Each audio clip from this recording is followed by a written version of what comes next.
Jordan Burnham and his message of hope. Final tips from the Alumni College Panel. Much more on Movember. The Study Skills Duo is back with more tips. Meet Mr. Rosenberg in his parlor concert. And the Klein Challenge continues. All this and so much more. Good morning, Staples!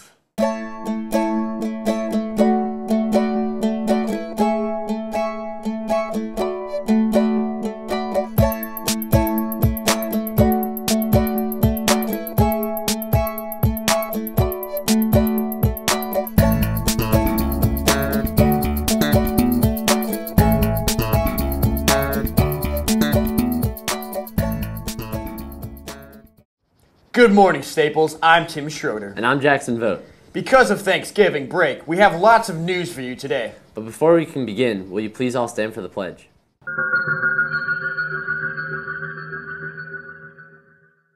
I pledge allegiance to the flag of the United States of America and to the republic for which it stands, one nation, under God, indivisible, with liberty and justice for all.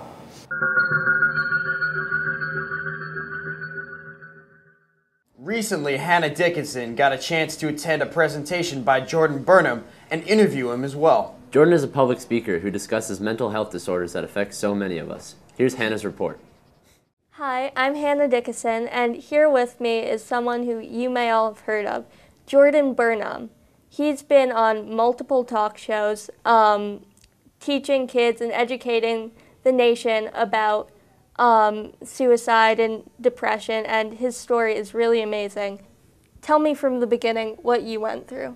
Yeah, when I was a senior in high school, I actually attempted to take my own life by going out of a 9-story bedroom window. Well, leading up to my breaking point, everything in life just felt numb. Even the good things, it felt as though, my bad moments would never end, and I knew my good moments wouldn't always last. But that was just the mindset I constantly had of, I don't necessarily want to die, but the part of me that has depression, I want that part to die. How do you think kids could cope better with what they're going through in their depression? I think it's good to express those thoughts and emotions through either writing, talking to someone, whether it be friends or a family member, whoever it may be. I think it's good to constantly have a conversation because as people, it's just not natural to hold in emotions and feelings, especially when they're sad feelings or when they're depressed feelings. So it's always good to get them out and make sure that you can talk to someone who's there to listen. I was out in LA to receive a humanitarian award from Philadelphia Eagles player Nnamdi Asomugha. It was an incredible gala, and I got to meet Ann Curry and talk to her, and there were other people that were there. It was truly incredible experience. And my driver who took me from the hotel to the airport, we're talking on the car ride, he's telling me about California. Never told him what I was there for, never really even told him what I did. And so my plane from LA going back to Philly, I had a layover in North Carolina. I turn on my phone and I get this text and it says, "Hi Jordan, this is the guy who drove you to the airport this morning. I just want to let you know I had no idea what your story was, but I looked you up on YouTube. And this last month, I was planning on taking my own life, but seeing your piece gave me hope that things can get better and will get better in a new aspect on life. So thank you, and I think there was a reason we met. That's just such a great reminder of why I do what I do." Thanks, Hannah. Suicide and depression are not easy or pleasant topics to explore. But Jordan's message on depression is an important one for everyone to hear. On the Wednesday before Thanksgiving, the College and Career Center sponsored its annual Alumni College Panel. Brad Payne asked each panel member for one important college tip. Here's what they had to say. Prioritize yourself. You're on your own. One piece of advice that I would give every senior who is applying to college is to visit every school that you're applying to, because you need to know exactly how you feel when you're there.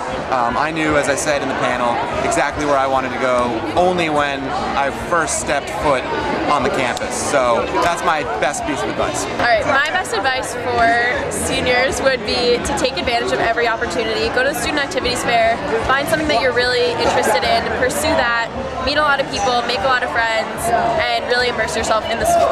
My one piece of advice would be don't worry too much about anything, whether it's a bad grade or a bad roommate. Just it'll all work out. Don't worry too much. So when you're looking at colleges, you got to consider three things: programs, culture, and yourself.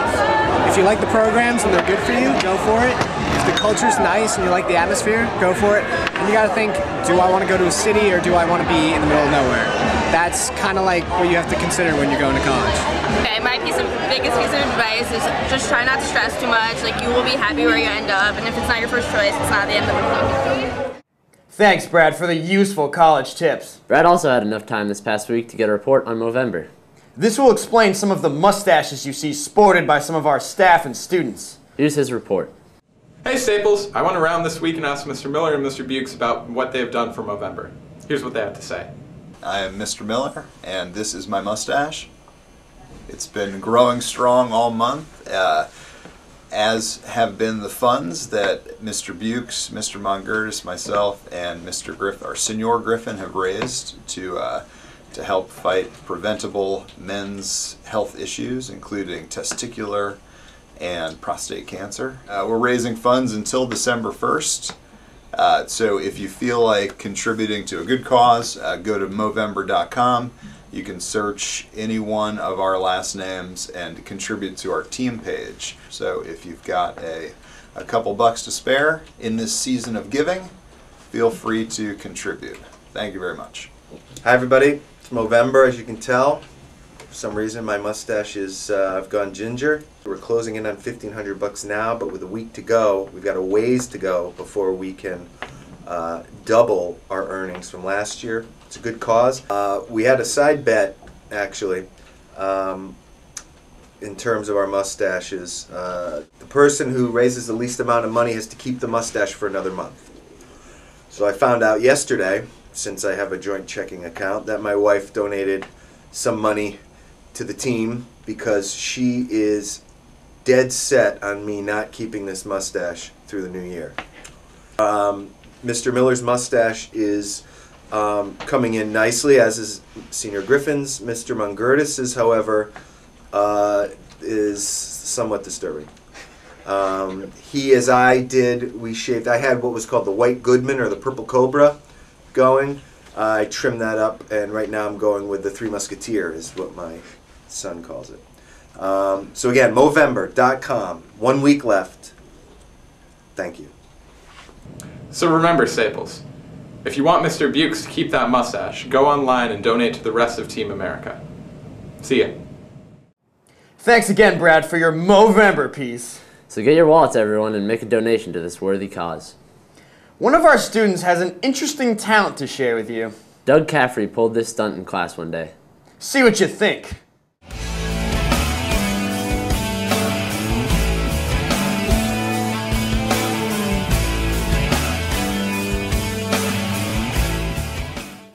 Quite a talent, Doug.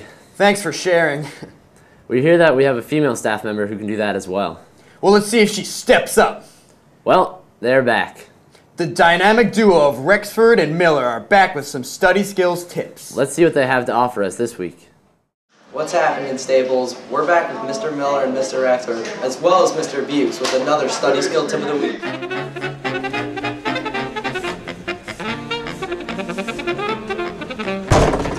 9 o'clock, time to measure our mustaches. Whiskers! Oh God, are you okay, man? Alex, what's the deal with all these highlighters? I thought we were measuring mustaches. What's with the sunglasses? You look ridiculous, Alex. I need the sunglasses. I've been highlighting so much. This poem I'm reading, it's so important. It's like every single line I gotta highlight. It's starting to burn my eyes. Sad. I heard the whole thing. Study skill number 12. Don't overuse your highlighter.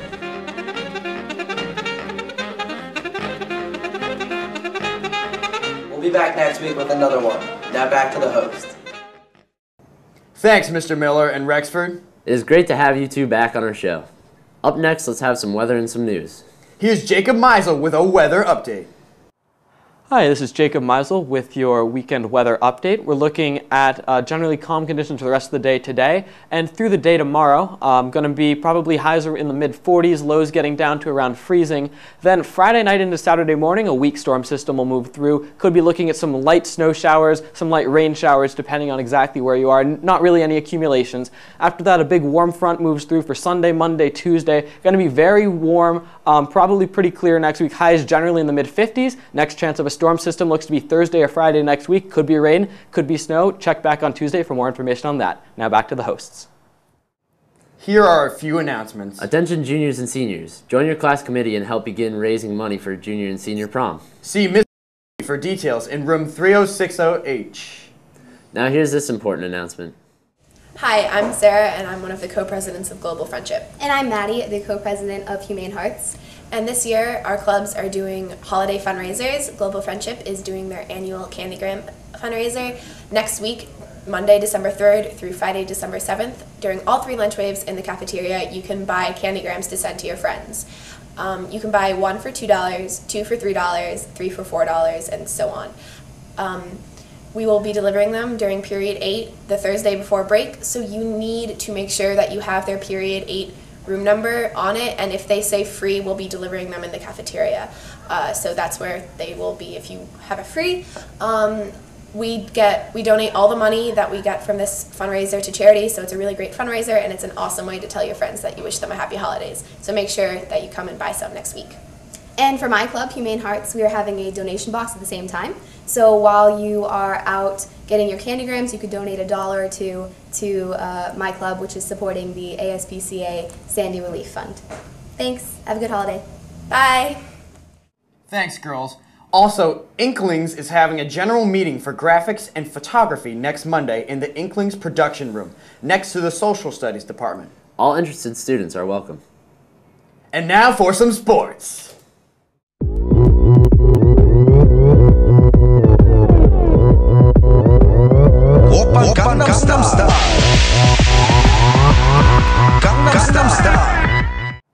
Hello Staples, and welcome to our sports report. Well, it's time for the Klein Challenge. Let's see how well Mr. Klein and Connor both did. Here we go.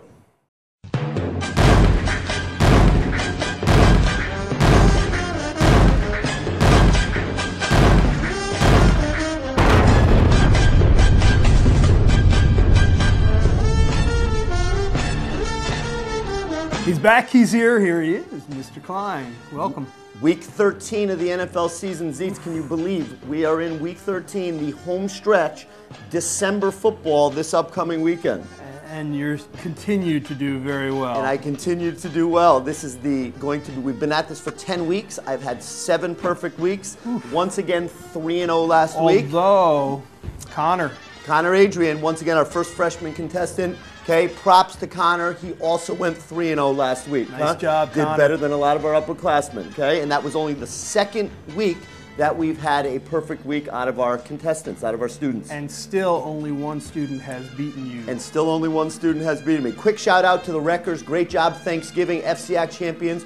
Great job last night in the first round of the states. Excellent. Okay, we're looking forward to you guys taking home the state title. And WWPT, you'll see the footage, and we'll have the game on the radio on Sunday. Sounds great. Okay, what do we have this week, Seats? Well, you know, you mentioned how the football season's almost coming to an end. Yes, we are transitioning into winter. And the upperclassmen want at you. Let's go. So, basketball star. Basketball star, let's bring it on. I have Andrew Fellman here, AF here for week 13 of the Klein Challenge. Andrew, first of all, what kind of football fan are you? I'm a New England Patriots fan. Oh, Patriots fan. Okay, ready, Andrew? Here we go. So let's start with our opponent's choice. What game this week would you like me to pick? I'm going to have to give you the Bills versus the Jaguars. T.O., baby. Ready?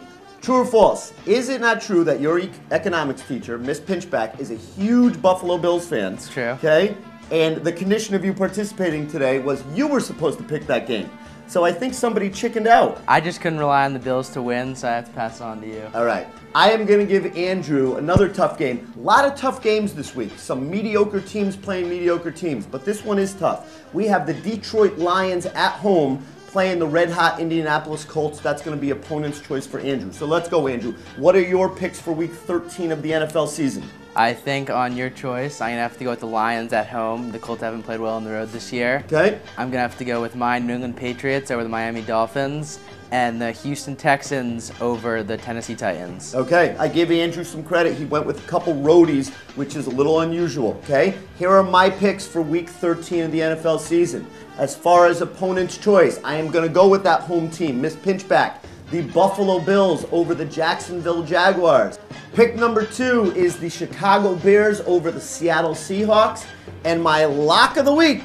Lock of the week. Lenny, lock of the week. Are you serious? Can you take a game that matters, please? Come on, dude. Lenny, nice job picking the NFL games. Not. Lock of the week. Lock 'em up. Still undefeated, I am going with the Green Bay Packers rebounding off their loss to the New York Football Giants over the Minnesota Vikings. That is it for Week 13 of the NFL season. Enjoy the games. Go Wreckers. Kick some butt on Sunday in the semis. See ya! Congratulations to both Mr. Klein and Connor for 3-0 weeks. Let's see if Mr. Klein can keep it up, or if Andrew will become the second student to beat him this year. From one success to another, last Tuesday, Staples Wreckers football team dominated West Haven High School. For those of you who might have missed the game, we thought you might enjoy seeing some highlights. Massey in the shotgun with Zelkowitz. He's going to roll out to the near side, finds Frashanti at the 45. Frashanti breaks 2 tackles. He's out at the 50. James Frashanti down the near sideline. He's all by himself. 15, 10, 5. Touchdown, James Frashanti. So Lesh, Yas, and Frashanti out to receive. Kelly and Zelkowitz in the backfield. That ball's fake to Zelkowitz and pitched to Kelly. Nick Kelly breaks a tackle. Nick Kelly turning the Jets on. He's all by himself. There's no question about it now. 20, 15, 10, 5. Touchdown, Nick Kelly. Nick Kelly on the option runs for a 92-yard touchdown, and the Wreckers take a 14-0 lead. Massey now has Kelly and Zelkowitz behind him. Massey hands it off to Joey Zelkowitz. Joey Zelkowitz gets the first down and a little bit more. Joey Zelkowitz breaking tackles. He's down the near sideline, breaks inside, still going, and he's tackled down at the 10-yard line. Joey Zelkowitz with a huge run, first down and more. The running backs talk about how good this offensive line is, and we are seeing how good they are tonight. So Massey in the shotgun once again, hands it off to Joey Zelkowitz, breaks a tackle. Joey Zelkowitz dives into the end zone, and it's a touchdown, Joey Zelkowitz. As the wide receiver's ball faked to Zelkowitz, Massey with the deep throw, James Frashanti, full stride, James Frashanti, what a catch, and in one play, and a touchdown for the Wreckers. Jack Massey to James Frashanti for 49 yards, and the Wreckers are on their way to a 28-0 lead. It is Massey under center, and he will hand it off to Lesh, and Lesh is into the end zone. Touchdown. 34-0 in favor of the Wreckers. So many offensive weapons for Coach P to choose. Well, it's hard to tell for us exactly who's the man running the ball into the end zone. Massey will take a 2-step drop and then fire to the end zone for Shanti. He's got it, and he is in. Touchdown, James Frashanti. A humongous throw to James Frashanti down the near sideline. Touchdown, Staples, and that will bring the score to 41. Time has expired, and the game is over. The Staples Wreckers are headed to the next round of the CIAC Football State Tournament. We thank you so much for listening to today's broadcast. For Brendan Burris, I am Will Cantor. And make sure you stay tuned to WWPT, where we will have all of the coverage, whether the game be at 2 o'clock or 7 o'clock on Sunday afternoon. We will have it. So, Staples advanced to the semifinals. They will play this Sunday against either Newtown or NFA. Watch the TV for details on the game, location, and game time. Go Wreckers! We'll throw it back to our hosts. That's our show for this week, Staples. The Period 8 TV production class will be back with you next Tuesday. Have a great weekend. We will hope to see you at the semifinals football game on Sunday. Goodbye!